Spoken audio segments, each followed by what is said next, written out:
Hello friends, welcome to our channel. Today we discuss about polynomial of class 9 and our today's topic is remainder theorem. So let's start our class. तो आज हम लोग remainder theorem के बारे में पढ़ेंगे, यानी पॉलिनोमियल के रिमाइंडर थ्योरम एक कॉन्सेप्ट के बारे में पढ़ेंगे। तो रिमाइंडर थ्योरम का जो स्टेटमेंट है, स्टेटमेंट क्या कहता है कि px कोई पॉलिनोमियल है जिसका डिग्री 1 हो सकता है या 1 से अधिक हो सकता है। तो पिछले लेक्चर में हम लोगों ने px को डिफरेंस से रिप्रेजेंट किया था। तो px एक डिफरेंट ही है जिसका डिग्री जो होगा वो क्या होगा, 1 होगा या 1 से अधिक भी हो सकता है, कोई जरूरी नहीं है। उसके बाद कह रहा है let alpha be any real number, और अल्फा कोई रियल नंबर है। जब px को में x माइनस अल्फा से डिवाइड देंगे तो रिमाइंडर क्या आएगा, p अल्फा आएगा। ठीक है, यानी जब इस पोलिनोमियल px में x का वैल्यू पुट करेंगे तो रिमाइंडर क्या आना चाहिए, p अल्फा आना चाहिए। ठीक है, तो हम लोग सबसे पहले क्या करेंगे कि क्या कह रहा है कि px को डिवाइड देंगे, px में डिवाइड देंगे किससे, x माइनस अल्फा से। तो मेरा कुछ क्वोशंट आएगा, qx मान लेते हैं, qx क्वोशंट आता है। ठीक है, और सर्टेन स्टेप के बाद, यानी डिवीजन को कुछ स्टेप तक तो करना ही होगा, कुछ स्टेप के बाद मेरे को रिमाइंडर मिलेगा। ठीक है, और रिमाइंडर क्या होगा, रियल नंबर ही मिलेगा। ठीक है, तो हम लोग इसको अगर स्टेटमेंट लिखे, when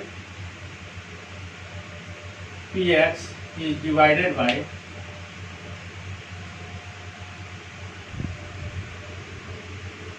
x minus alpha, then qx be the quotient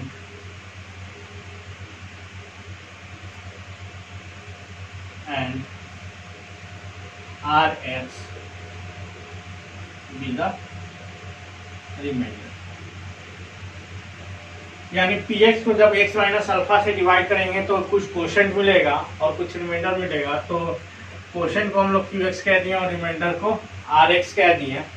ठीक है, तो अब इसमें हम लोग क्या करेंगे, डिवीजन एल्गोरिथम हम लोगों ने पढ़ चुका है, डिवीजन एल्गोरिथम का यूज करेंगे by using division algorithm. Division algorithm क्या पढ़ा है, dividend equal to divisor into quotient plus remainder. ठीक है, dividend equal to divisor into quotient plus remainder हम लोगों ने पढ़ा है। ठीक है, तो इसमें हम लोग पुट कर देते हैं, px तो डिविडेंड है, डिवाइजर मेरा क्या है, x माइनस अल्फा। ठीक है, क्वोशंट qx आएगा और रिमाइंडर rx होगा। रिमाइंडर का रिलेशन हम लोगों ने क्या पढ़ा है, वेयर रिमाइंडर इक्वल टू 0 और degree of remainder is less than degree of divisor यानी gx, यानी x minus alpha, x minus alpha. तो यहाँ पर देख रहे हैं क्या कि x माइनस अल्फा जो डिवाइजर है उसका डिग्री क्या है, 1 है, यानी 1 के इक्वल है। तो कह रहा है कि या तो रिमाइंडर 0 आना चाहिए, नहीं तो रिमाइंडर का जो डिग्री होगा वो डिवाइजर के डिग्री से छोटा होना चाहिए। तो यहाँ पर देख रहे हैं कि डिवाइजर का डिग्री क्या है, 1 है, तो 1 से छोटा डिग्री होगा किसका, रिमाइंडर। डिग्री ऑफ रिमाइंडर क्या हो गया, यहाँ से degree of remainder rx equal to 0, यानी rx का डिग्री क्या हो गया, 0 हो गया। और 0 क्या है, कांस्टेंट टर्म है, यानी हम क्या लिख सकते हैं यहाँ से, rx इज कांस्टेंट, rx क्या है, कांस्टेंट है, तो ये किसके इक्वल हो गया, rx के इक्वल हुआ। rx क्या हो गया, 0 आ गया, यानी पॉलिनोमियल ही नहीं रह गया, यानी पॉलिनोमियल नहीं तो 0 क्या है, कांस्टेंट है, तो rx क्या हो गया, कांस्टेंट हो गया। तो हम कह दिए r के इक्वल है, क्योंकि अब rx तो पॉलिनोमियल रहा नहीं। ठीक है, तो r के इक्वल है कह दिए। तो यहाँ से क्या हो गया, क्या लिख सकते हैं, px equal to x minus alpha into q x quotient, और रिमाइंडर क्या हो गया, रिमाइंडर आर हो गया। ठीक है, यहाँ पर रिमाइंडर का कंडीशन क्या था, रिमाइंडर या तो 0 होगा, नहीं तो रिमाइंडर का जो डिग्री होगा वो डिवाइजर की डिग्री से छोटा होगा। तो यहाँ पर डिवाइजर का डिग्री क्या है, 1 है, डिवाइजर का डिग्री 1 है, तो रिमाइंडर क्या होगा, डिवाइजर की डिग्री से छोटा यानी 0, और 0 क्या है, पॉलिनोमियल तो है नहीं, 0 कांस्टेंट टर्म है, तो उसको क्या कहते हैं कि वो आर है।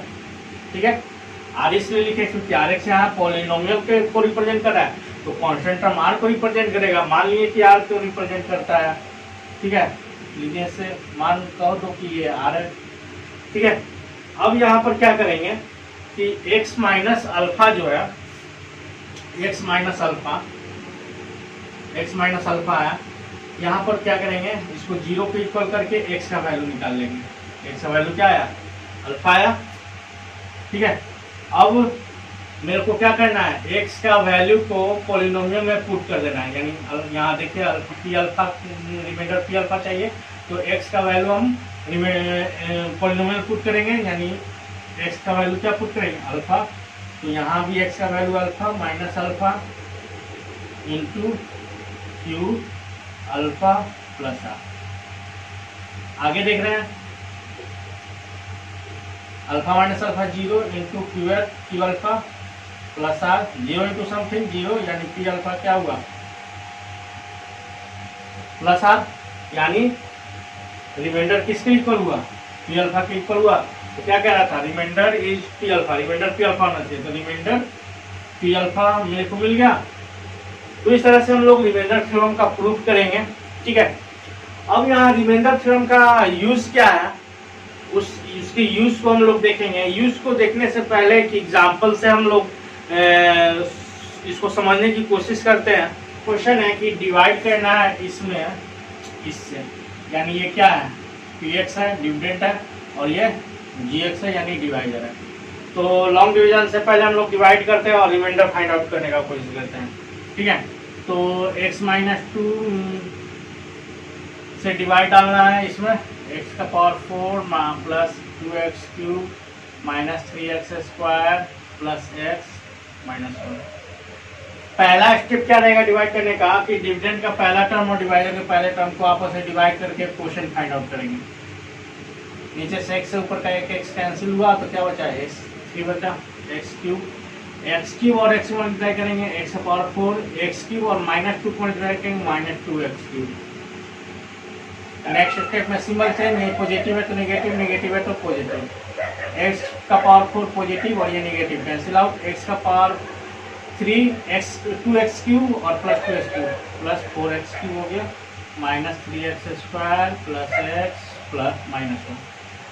अब क्या करेंगे, 4x क्यूब और x में डिवाइड लगाएंगे क्योंकि नेक्स्ट क्वेश्चन पता चल सके मेरे को। x से यहाँ x 3 है, कट गया, तो क्या बचा, x2 यानी 4x स्क्वायर बचा plus 4x square,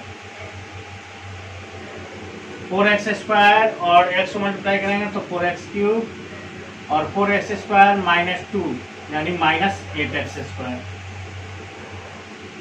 symbol change, cancel out, 8x square में से 3x स्क्वायर माइनस करेंगे, 5x square plus x minus 1। फिर 5x स्क्वायर में x से डिवाइड लगाएंगे ताकि नेक्स्ट क्वेश्चन पता चल सके। तो x से ऊपर का एक x कैंसिल, तो 5x बचा प्लस 5x। 5x और x मल्टीप्लाई करेंगे, 5x स्क्वायर, 5x और minus 2 minus 10x। Symbol change, cancel out, ये 11x हो गया और माइनस 1। ठीक है, अब x को 11x से डिवाइड देंगे, 11x में x से डिवाइड देंगे, x से कैंसिल, प्लस 11 हुआ, 11 into x 11x, 11 minus into minus 2 minus 22। Symbol change, cancel, और प्लस 22 में से 1 माइनस करेंगे 21, यानी रिमाइंडर क्या आया, 21। तो इस तरह से हम लोग इतना लॉन्ग प्रोसेस अप्लाई किए और रिमाइंडर मिला। ठीक है, तो इसी के लिए रिमाइंडर थ्योरम एक मेरे को मिला है। रिमाइंडर थ्योरम ने हम लोगों ने रिमाइंडर थ्योरम में रिमाइंडर निकालने का। ठीक है, तो उसमें रिमाइंडर कैसे निकालेंगे। ठीक है, इतने लॉन्ग प्रोसेस को शॉर्ट में हम लोग रिमाइंडर थ्योरम से ही बना सकते हैं। तो रिमाइंडर थ्योरम में हमने क्या कहा था कि कोई डिवाइजन दिया रहेगा तो उसको जीरो के इक्वल करके एक्स का वैल्यू फाइंड आउट कर लेंगे और उसको पॉलिनोमियल में पुट कर देंगे, रिमाइंडर में को मिल जाएगा। यानी x माइनस 2 है, इसको जीरो कर देंगे तो x का वैल्यू क्या होगा 2। पॉलिनोमियल क्या है p x equal to x power 4 plus 2x cube minus 3x square plus x minus 1। x का वैल्यू क्या चाहिए पुट करना है 2 का पावर 4 प्लस 2 इंटू 2 का पावर 3 माइनस 3 इंटू 2 का पावर 2 प्लस 2 माइनस 1। 2 का पावर 4 कितना होगा 16 हो जाएगा, प्लस 2 का पावर 4 16 माइनस 2 का पावर 2 4 12 प्लस 2 माइनस 1। 16 और 16 ऐड करेंगे 32, 32 में से 12 माइनस करेंगे 20, 20 में 2 ऐड करेंगे 22 और 22 में से 1 माइनस करेंगे 21।